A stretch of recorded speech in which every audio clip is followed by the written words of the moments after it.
C'est pour ça que je vois cette question si importante. J'étais en Chine récemment. Ce que j'ai vu en Chine, c'est le côté très positif, c'est-à-dire le développement économique sans précédent, des classes sociales qui ont, notamment les classes moyennes. C'est très intéressant de voir que Deng Xiaoping s'est inspiré de la France et en particulier de penseurs français pour constituer les classes moyennes. Mais la classe moyenne en Chine, ce n'est pas tout à fait en accord avec les terminologies marxistes, mais on est dans un autre domaine. Bref, il y a ça. Mais d'un autre côté, il n'y a pas d'élan spirituel et il y a une hollywoodisation de la société qui me paraît très dangereuse. Et on parle quand même aussi de certains abus sociaux, d'abus des droits de l'homme avec les Ouïghours, avec certains intellectuels qui sont... c'est pas tout à fait ce qu'on a dit. Certes, il y a eu à Kashgar notamment, il y a eu à Kashgar un terrorisme. La CIA a encouragé tout ce qui est passé par l'Afghanistan est rentré en Chine pour déstabiliser la Chine. Il faut bien comprendre cette chose. Et à Kashgar, il y a eu des attaques au couteau, etc., très violentes. Les Chinois sont intervenus à la chinoise de façon extrêmement autoritaire. Ils n'ont pas fait de génocide, mais ils ont fait des camps de regroupement qui n'étaient pas tout à fait des camps de concentration. Et si on regarde en perspective, on voit que la population ouïghour s'est accrue, que les formes sociales, les mosquées, tout le reste demeurent. Les Chinois veulent en faire quelque chose de plus folklorique, mais ça demeure. Et il y a eu une hausse du niveau de vie énorme de la part ouïghour de la population. Certes, on a fait venir des Han. Certes, avec les Han, on a essayé de faire une mixité sociale où les Han joueraient un rôle relativement prépondérant. Il y a eu tout ça. Mais il y a eu un développement. Les Chinois toujours pratiquent d'un côté une politique répressive et de l'autre côté une politique de développement économique. C'est ce qui est arrivé après Tiananmen. La réforme et l'ouverture.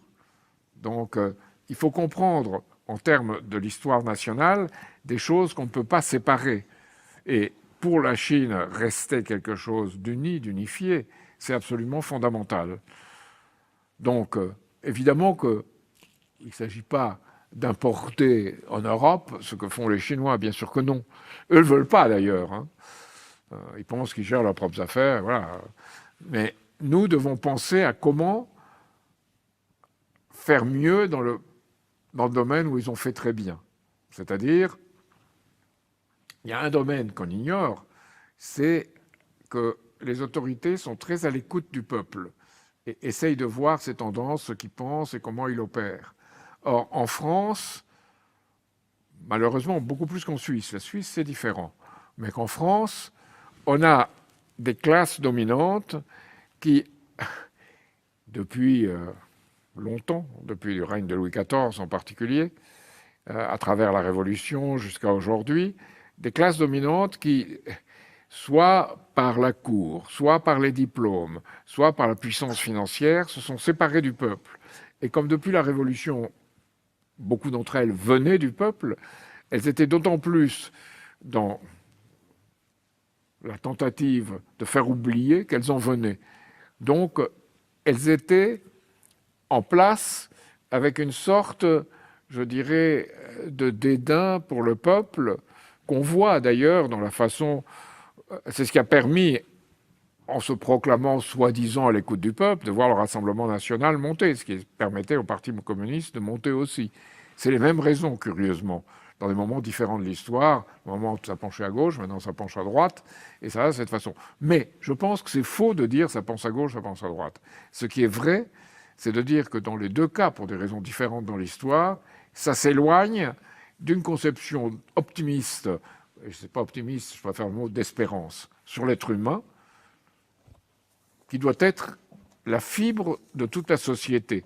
C'est pour ça que le mot de racine et d'enracinement ne me plaît pas.